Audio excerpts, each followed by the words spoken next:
council member comments. Anything to my left? Sure. Thank you, Mr. Mayor. I just want to congratulate RSM Cares for another fantastic Breakfast with Santa. Did anybody go to that this last weekend? Breakfast with Santa. It was very well attended. It was a lot of fun. It also happened to be on the same day as Zero Trash. You people do. And so we had 46 volunteers for Zero Trash. We collected about 300 pounds of trash from the city. We can use one more sitting right there in the second row. He's one of my original Zero Trash volunteers. So kudos again to RSM Cares for all they did and all they do for the city. Thank you. Thank you very much. To my right? Mayor Pro Tem. Thank you very much, Mr. Mayor. I do have a lot of thank yous tonight. First of all, I just want to thank our local veterans who shared their ideas with us last week on the final details of our Veterans Monument. Everyone shared something different, and we look forward to incorporating their ideas onto the bronze plaques next year. And Joe, we have a completion date of approximately what for the Veterans Monument? We're looking at April. Okay, perfect. Thank you so much. That's going to be exciting. Also, just wanted to add on to Councilmember McGurr's comments. RSM Cares not only held Christmas with Santa on Saturday, but the night before also invited our Camp Pendleton Marines up from Camp Pendleton, and it was just an absolutely fabulous event. A lot of us were there. Councilmember Barrett was there, the mayor was there, and it was just fantastic. And there were so many wonderful sponsors that made that happen in our community, which is, I think, really important to mention. RSM Toyota, RSM Ford, Hogue Urgent Care, RSM Coda Rotary, Sergeant Pepperonis, and Applied Medical. So thank you so much to Sherry Lex, all the board of directors on RSM Cares, and all the volunteers that made that happen. And then also just wanted to thank my city council colleagues for your support today. I appreciate all that you do for our city throughout the year, and it's an honor to serve with you all, so thank you so much. And next year, I'm looking forward to a very productive 2026. We have some wonderful projects in the works, and we are excited to continue making RSM a wonderful place to live and work. I want to thank our amazing city staff for all their hard work this year. I know that we have the best city staff around. Thank you so much, Jennifer, for putting a really wonderful team of people together. Our staff, we always hear such wonderful things from our residents about how wonderful our city is. So just wanted to mention that. And also just wanted to conclude tonight really by saying thank you to all of our wonderful RSM residents who make this such a special place to live. You know, I hear from all of you all the time that they're so grateful to live here, and we should all feel blessed and grateful every single day. So I hope everybody has a wonderful holiday season. Thank you very much, Mr. Mayor. Blessed. Thank you. And grateful every day. Councilmember Barrett. Thank you, Mr. Mayor. I just wanted to remind everyone that RSM Cares will be holding their food drive. It's actually a holiday food and gift drive at Pavilions here in Rancho Santa Margarita on Saturday, December 13th from 10 a.m. to 4 p.m. and there are still slots open to volunteer. They are collecting new toys, new blankets, and new white socks for our 2-5 Marine Battalion. There are also drop-off boxes throughout our city, and all locations can be found on the RSM Cares website. Then also, they're having the final food pantry of the year on Wednesday, December 17th. As this is a holiday food pantry, they expect a lot of people. At the last November one, right before Thanksgiving, they served over 472 families, so they can always use help, and that is Wednesday, December 17th. And then I just wanted to piggyback a little bit on what my colleague said about thanking Sherry Rex for all the work she does with RSM Cares and the Cookies and Cocoa with Santa. That was my first time getting to attend the event, and I just wanted to share just something that was one of my favorite moments. It was just really sweet from that event. The kids all sat down in front of Santa Claus and they listened to a story from Santa, and our mayor got to speak, and a little boy was watching him as he spoke, and he kept insisting that he had a question for him. And so he pulled him aside, privately asked him a question, and I said, "What was his question?" And Mayor Beal said that he wanted him to put in a good word with Santa. And it was just really sweet to see the kids interacting with our council members and our mayor, and all the volunteers that showed up that night. And I also want to thank our community services team because they did an amazing job supporting RSM Cares in this event. I also wanted to thank and congratulate the RSM Chamber of Commerce. This year, the Chamber had 15 ribbon cutting ceremonies celebrating local businesses. Between those, their business education events, mix and mingle events, and the amazing Rancho Family Fest, the Chamber and its volunteer members have organized over 50 events in support of our business community. And they already have many more planned for 2026, and I appreciate all their hard work and dedication. Finally, I attended a webinar on SB 707, which outlines major changes to the California's open meeting law and how it will affect cities. Our city attorney has provided us with a very helpful overview of this legislation, and I know staff is preparing a full report that will be presented and discussed at an upcoming council meeting. And that's all I have. Thank you. Thank you very much. At that meeting put on by RSM Cares with Santa Claus and our children, it was great. Another young boy came up to me immediately afterwards, just glowing, and said, I know that's the real Santa Claus, because he gave me exactly what I've been asking for. And so it was really nicely done. Special thank you to our wonderful Santa Claus and Mrs. Claus, who did an excellent job in the evening and then the next day, and 2 breakfast meetings. It was a fabulous event. Okay, so next up is item 4.2, committee assignment reports. First up is the Foothill Eastern Transportation Authority. It's my honor to serve as our city's representative on the Toll Road Agency. And at our meeting on November 13th, a couple highlights for you. We at the TCA received our audited financial statements for the fiscal year ending June 30th. I'm pleased to report that our independent auditing firm provided an unmodified opinion, which is the highest level of assurance that the financial statements of the TCA are fairly stated in all material respects in accordance with generally accepted accounting principles. There's a lot of work that goes into such an audit. We have a budget of approximately $220 million on an annual basis, so great news for us there. Also, another item I wanted to highlight for you is having to do with the Habitat Conservation Fund. We just approved an expenditure plan to allocate approximately $8 million of habitat conservation funds for near-term restoration and land acquisition projects. And this plan aligns with the Toll Road Agency's conservation commitments under the $28 million agreement with the Save San Onofre Coalition that was established in 2016 and amended in 2022. TCA staff received 18 proposals through a competitive solicitation process, including 13 restoration projects and 5 property acquisitions. So the acquisition agreements will still be subject to future Foothill Eastern Transportation Authority board approval following completion of the due diligence activities. And we're just happy that this sort of a program will help to preserve critical habitats, prevent wildfire fragmentation, and deliver measurable conservation benefits all across Orange County. So that is my report. Next up is item 2, Orange County Fire Authority, and that is Councilmember McGurr. Thank you, Mayor Bill. I'm honored to serve on the Board of Directors for the Orange County Fire Authority. And our last meeting was in November, and it was a relatively abbreviated meeting, but then it went into closed session where we met with labor negotiators for a series of hours. And then we learned last week that our fire chief, Chief Fennessy, is retiring from the Orange County Fire Authority, and that he is now going to head a newly created federal agency called the United States Wildland Fire Service. That's a big loss for the Orange County Fire Authority to lose Chief Fennessy.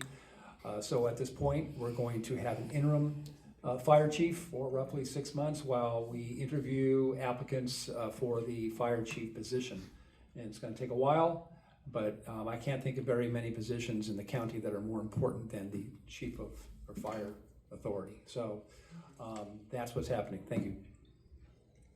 Thank you.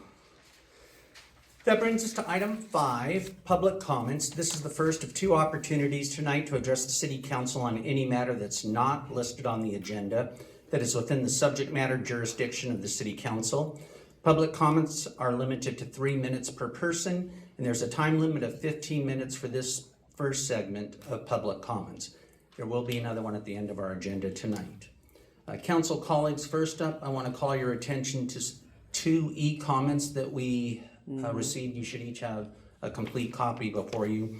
They're both from Michael Slawinski, and he wrote to us regarding concerns about drivers doing burnouts and street racing in certain areas of our city.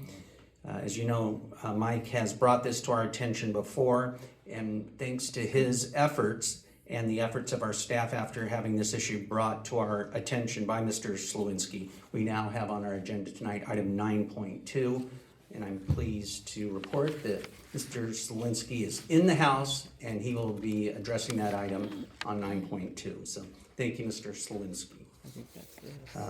I have 3 requests to speak live in person, and so I will call forward first. Nellie Swanger.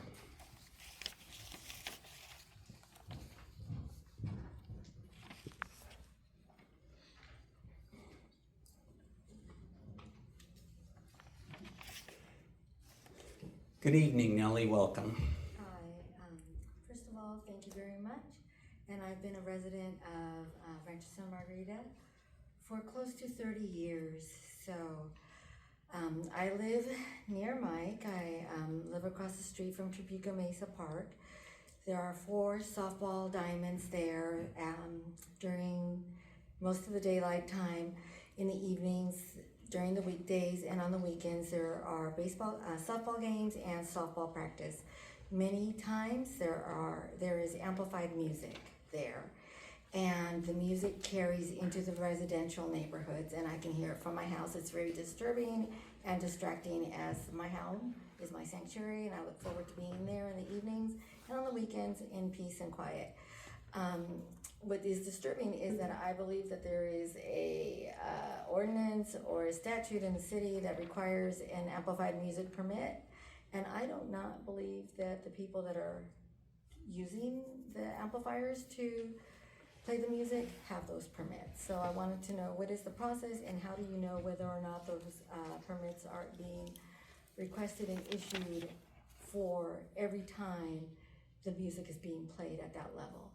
And also my concern, another separate concern that I have, is regarding the use of the e-bikes on the sidewalks. This summer has been a nightmare for me and my family. We have a puppy, and almost every single time that we walk our dog, whether it's in the morning, evening, afternoon, we are constantly dodging e-bikes. And what happens is that they look at us like we are in the wrong. We are pedestrians using the sidewalk, which is intended for the purpose of walking, not for bicycles. And these are adults going at a high speed, and they expect us to get out of the way when we are 2 people with a dog on a leash that is less than 6 feet long, which meets the legal requirements for use of a leash in public. So I don't understand what the city's doing. I haven't seen a reduction in the use of e-bikes on the sidewalk, other than now with the use of the younger people that are now in school. They're not out riding their bikes as much, but still, this happens on almost every single time we go for a walk. And especially at night, it's extremely scary and it's hazardous. That's why we wear white t-shirts and carry flashlights at night when we're walking our dog, who is a white dog as well, at night for safety purposes. I don't know what else to do, and I don't know where else to go. This is where I live, this is my home, my sanctuary, and it's scary. So these are my concerns. And I appreciate you bringing those comments to our attention. E-bikes is a well-known issue in this community. The City Council has taken action already to pass some local ordinance. And with respect to your other issue about the noise, I've heard of it. We can't engage in a long response at this point, but we have your phone number and email. If you're going to be around at the end of the meeting, we'd be pleased to chat with you about it, or we could get back to you. with the information you've left us. Okay, thank you very much. Thank you. I appreciate you taking the time to be here and share that with us. Next up is Hillary Butler. So weird. Good evening, welcome. Good, thank you. Thank you for having me here. What I'm going to talk about is actually especially for Ms. Cervantes. My husband and I, we're long-term residents here, also over 30 years. We walk a lot and love all the scenery and everything that we see. But one of the things that's becoming a concern to us is the amount of graffiti that is prevalent in town. It's in weird places, sometimes behind electrical boxes, sometimes on playground tables. It is everywhere. And there's one particular signature that shows up all the time. And I've shared that with Ms. Cervantes, but this is where she comes into it. She is such an ally and such a wonderful member of your team. When we get home, I take pictures of the graffiti, and then I write an accompanying letter as to the location of the graffiti and send it straight out to Ms. Cervantes. And there's days where she might receive 5 or 6 different locations of graffiti. And she's a star. She's such an asset to our city. I'm so, so thankful that you're a part of our city and that you take all my emails. And I send them out a lot. But she has the power and she has the enthusiasm and the proactiveness to delegate the work to cleaning it up, and within a very short time it's all cleaned up. I go and check, and it's ongoing, and this lady is such an asset and such a wonderful ally. So thank you so very much. Appreciate it. Thank you. Thank you so much for those comments, taking the time to be here, taking the time to share that information with us so that we can act on it. And we all up here agree with your assessment of our fine city manager, so thank you for sharing that.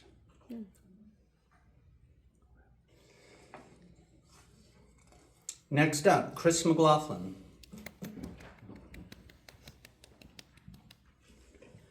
Good evening, Chris, welcome. Good evening, Mayor, City Council. I had some feedback on the press release that was issued November 21st. It's entitled Court Rules in Favor of City and CVRLE Lawsuit. If you're listening from home or if you're not familiar with it, you can go to the city's website, the main homepage, and scroll down. It's linked from there. In the future, if you want to look at it, it's under Community, News and Events, Press Releases. It may be archived by then. November 21st is when it was released. It's regarding a ruling that it was issued on the 18th or agreed to on the 18th. This is the lawsuit with the city of Rancho Santa Margarita not wanting to pay a $38,000 invoice. It's problematic for me in a number of ways. A few are sort of style points, what I would call politicization that's unnecessary for an official city press release. I think they should be fairly objective, easy to verify, and not partisan at all. This one has several bullet points. It's just one page. I'm sure you've seen it. The mayor's quoted extensively. The bullet points in the middle, all of them except for the first one, are kind of extra information. The ruling was only based on the prospective plaintiff not being revealed and therefore thrown out. The rest is sort of the city's position and what the city argued, but it doesn't actually have anything to do with the ruling. So that's, that's a little subjective. Objectively speaking though, if you start with the next paragraph, the second to last one, it says the court ruled, based on Ms. Jackson's refusal and failure to provide proof of a prospective plaintiff on whose behalf she submitted a demand letter, that the city must switch to district-based elections for the city council. If you take out that middle part and just read outside the commas, it says the court ruled that the city must switch to district-based elections for city council. So I would question what court was that and when did that happen, because I remember 2 years ago, the city getting a letter from the attorney and having a bunch of meetings behind our back and then deciding to switch to districts, with no court involved. So when you say a court ruled, the city must switch, maybe you're talking about some other city, maybe you're talking about what could have happened, but that didn't happen. And if you look later in the next paragraph, the second full sentence says the city voluntarily switched to a district-based system as of October 11, 2023. So in order to avoid costly litigation. So those two statements are directly contradictory. A court didn't rule that we switch it. The city council is, I think, trying to avoid accountability for this process. It's more important than that regarding this election or this lawsuit, but I'll leave it at that for now. Thank you. Thank you, Chris. I appreciate your comments. To answer your question, it was the Orange County Superior Court judge. I forget his name, but the Orange County Superior Court is the one that rendered that decision. And I'm happy to share with you and chat with you and answer any questions after the meeting. It's, in my opinion, great news for the Rancho Santa Margarita residents. We were sued for $500,000 and we successfully defended that lawsuit. The court ruled, Orange County Superior Court ruled, we don't have to pay a single penny. And the reasons why the city couldn't legally pay the invoice that began this dispute, they're summarized briefly in that press release, and I'd urge all residents to review it. And so, Chris, I'm happy to chat with you after our meeting and answer any questions you might have. Thank you. Yeah, the city was not ordered by the court to switch to district-based elections. They weren't. We did that voluntarily. And that's what it says, and that's wrong. I Third paragraph, right there. I think that's not accurate, but I'm happy to review it with you after the meeting. Next up is Amber Bloomer.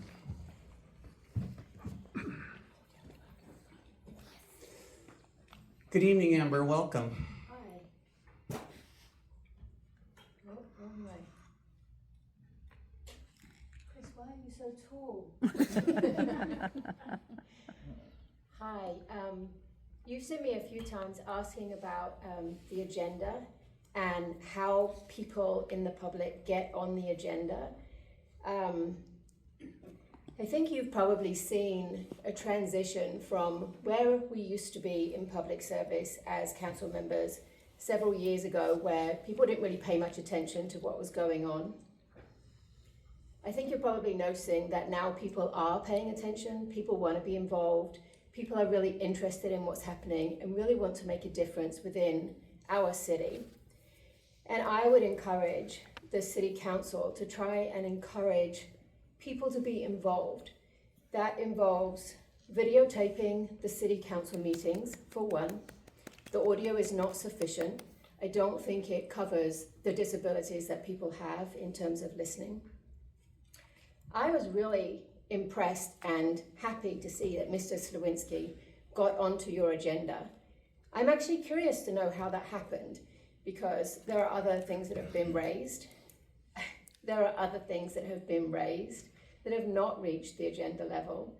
You choose, as do many cities I've noticed, you choose who the mayor pro tem is, or who the mayor is amongst yourselves. I understand that's the process that is, and I'm not criticizing the mayor pro tem at all. But it would be really interesting to see some enthusiasm from the city council to have the rest of the city involved in more depth in some of these decisions that are made. How do we get on the agenda? Some sort of formal process would be useful. Again, really happy that Mr. Slawinski made it. I'd like to understand how that happens. Is it just because you've decided? That's what it seems to be. Somebody decides, somebody has to second. Really would love to see a formalized process. I would love to get the city members more involved in the city council. As I mentioned before, you all could do whatever you felt like because people weren't paying attention. People are paying attention now, and so I think it would be really good for you to get more involved with the city members. That's it. Thank you. Thank you. Appreciate your comments.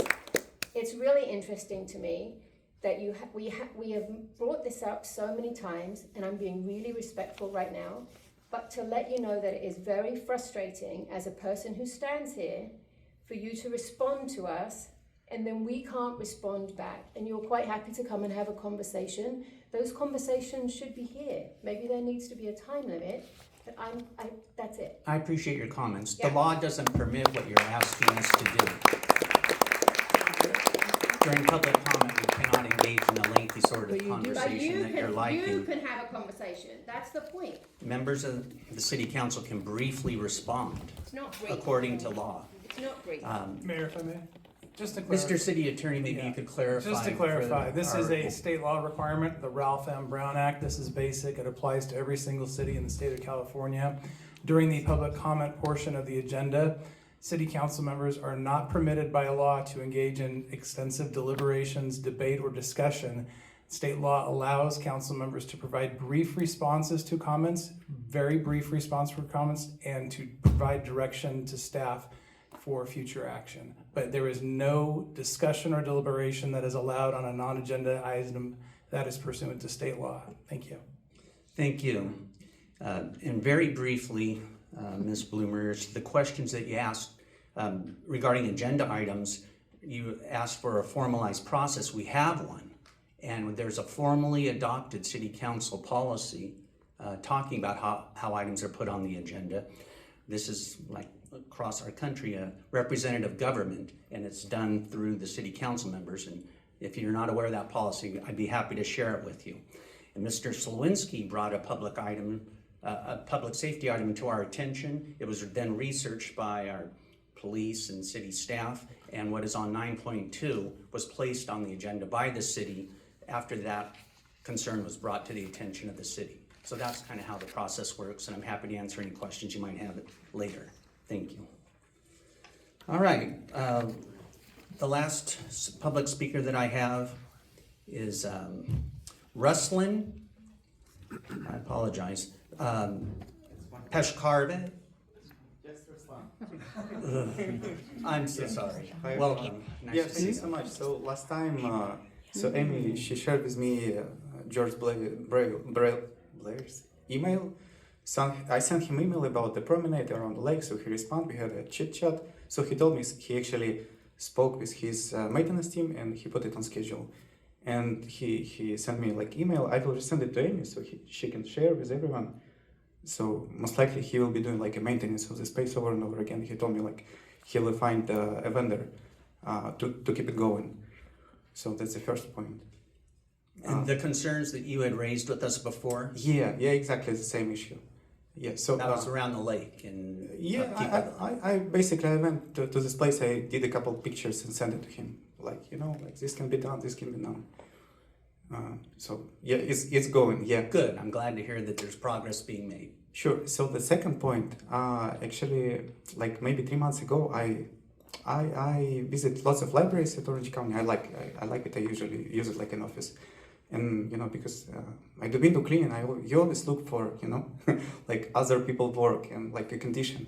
So it's I know it's a property of Orange County, like this library, but lots of people from city go to there, and now you can draw pictures by your finger on both sides of the glass. So if we can do same thing, maybe you can share like someone from Orange County, because I tried to spoke with multiple librarians. And they have no clue how to schedule maintenance. So they said like it gotta be someone from Orange County.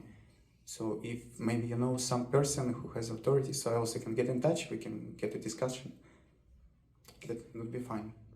Our mayor pro tem happens to be our city's representative on the public library board. And are you gonna be around after our meeting? Yeah, sure. It's a relatively short agenda. Yeah, we can. She'd be happy to chat with you and answer any questions. Thank you so much. You're welcome, sir. Thank you. I have no other speaker request cards tonight. Okay. So that concludes this first section of public comments. We'll move on now to the consent calendar. All matters on the consent calendar are to be approved in a single motion unless a member of the city council, staff, or member of the public requests separate action on any item. Do we need to pull any items from the consent calendar? I would like to pull item 6.7, please. Okay, 6.7. Any others? All right then. I'd entertain a motion on the consent calendar with the exception of 6.7. I'll second. We have a motion from Holloway and second from Figueroa. All in favor, please say aye. Aye. That motion carries unanimously. 6.7, Councilmember Barrett, you pulled that item. Yes, I wanted to pull item 6.7, which is the award of a public works contract for the Antonio Parkway Gateway Improvements Project, Phase 2. I pulled this item from the consent calendar because I wanted to share my thoughts publicly. First, I wanted to thank staff and my colleagues for the time and work and thoughtful consideration that has gone into this project. I especially appreciate the efforts to scale down the overall cost. The original project was budgeted at $1.625 million, and through careful review and adjustments, the anticipated cost is now a little over $1 million. I truly value that work. However, I still have concerns regarding the long-term impact of altering the natural habitat in a fire-prone area, as well as the ongoing irrigation and maintenance cost. There were concerns I expressed previously, and they remain today. Since I did not support the Antonio Parkway project when it was originally brought forward, I want to remain consistent in my voting, and for that reason, I pull the item and I will not be supporting it. Thank you. Thank you very much.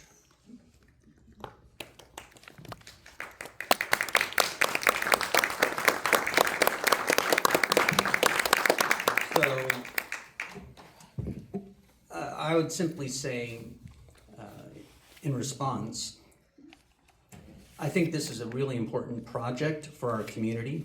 As many of you know, our community is now just about 40 years old. We've been a city for 25 years, but our community has been around for 40 years.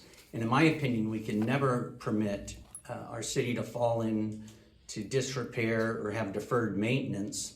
And what this project entails would be removal of dilapidated barbed wire fencing that runs along Antonio Parkway and replacing that with a beautiful new fence with pilasters that will really enhance the beauty of that area and remove the dilapidated barbed wire fence, which in my opinion is a bit of a safety risk. And this is part of our city's very popular beautification program. And the cost is a one-time lump sum payment that will pay great dividends for decades. And in my opinion, it will benefit every resident. So I'm not a great mathematician, but I think it equates to approximately a one-time payment of less than $25 per resident for that long-term benefit. And that benefit, to me, it increases civic pride, it increases property values all across the city for every homeowner, every business owner. And I believe it's very important to ensure that when we have new communities like Ladera, Rancho Mission Viejo, we have to compete with them. We need to ensure that Rancho Santa Margarita always remains the most desirable place to live and raise a family or to own a business. So that's why I strongly support it. Any other comments, city council members?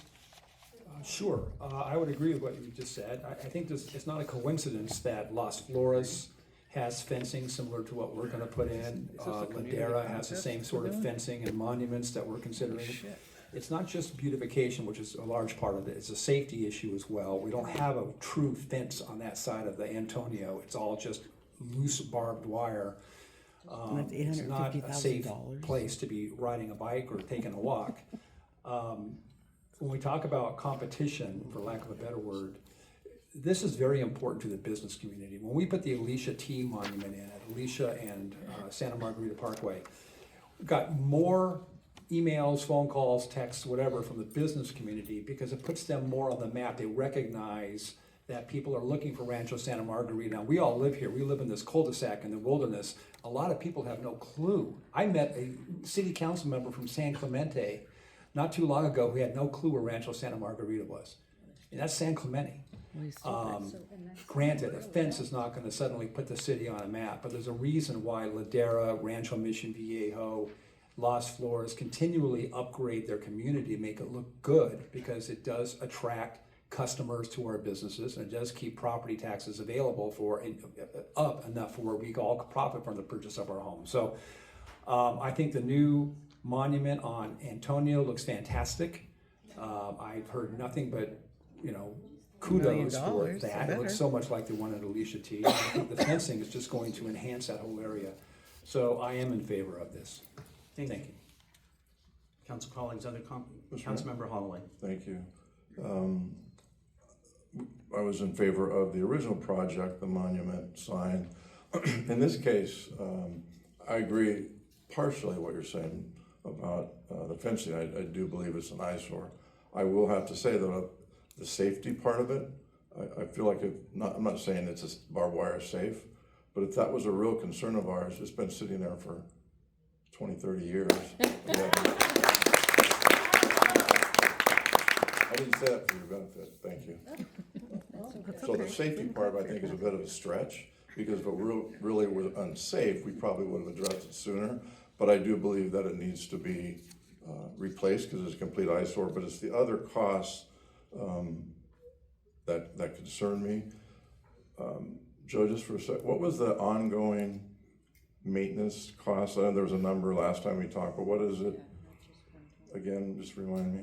Ongoing maintenance costs for? Yeah, that this new project moves forward. What would, if any, what would be the ongoing yearly cost? There will be maintenance costs for the landscaping and the irrigation. I don't have that cost with me. I'd be glad to give that to you after the meeting though. The irrigation, there was an estimate on irrigation. Yeah, I don't have that offhand. I can do some research and I can provide that. The city manager. Yeah, I want to say it was about 7,000 a year. That's the number that please don't hold me to it. I'm going off of memory, but I believe it was about 7,000 a year was a monthly charge. If I want to say it was like less than $900 a month, and it would be added to our existing landscape contract. Okay, thank you. Yeah, I won't be supporting this particular item as well. I would obviously supported the monument that's completed that we all see. But I would like to see new fencing, there's no question about that, but the remaining costs are certainly a concern for me. Thank you. Okay, Mayor Pro Tem, anything? Thank you very much, Mr. Mayor. Just like Councilmember McGurr, I have heard from a lot of our residents on how much they love the Antonio Parkway project. And to me, this is just completing the whole thing. And I think it is a safety hazard. I'm sure everybody has seen that barbed wire. It's broken, it's rusted, it's been like that for years. And I think it's, we need to be fixing it for our residents and getting rid of the safety issue, because I think it is a safety issue. If somebody does fall on it, they're getting hurt. So I will be supporting this tonight. Thank you. Thank you. Any other comments before I call for the vote? Mr. Mayor, I just would like to clarify that the existing barbed wire fence is not a city barbed wire fence. It is owned and operated by, or owned and maintained by the County of Orange. I just didn't want to leave the impression that that was our barbed wire fence that we've had out there, and we've already communicated with the County of Orange, and they are perfectly amenable to the fence being removed. Understood, and thank you for that clarification. Colleagues, any other comments? If not, I'm going to call for the vote. All in favor, please say aye. Aye. Opposed? No. No. That motion passes 3-2. If you may, can you repeat the motion and the second? Who was the mover? Who moved? Motion and the second. Skip that. No, He just went right to the vote. He didn't get a second. so moved. I'll move the item. And I'll second. All in favor, say aye. Aye. Aye. Opposed? Opposed. Motion carries 3-2. Thank you for that. That completes the consent calendar this evening, bringing us back to public comments. Item 7, this is the last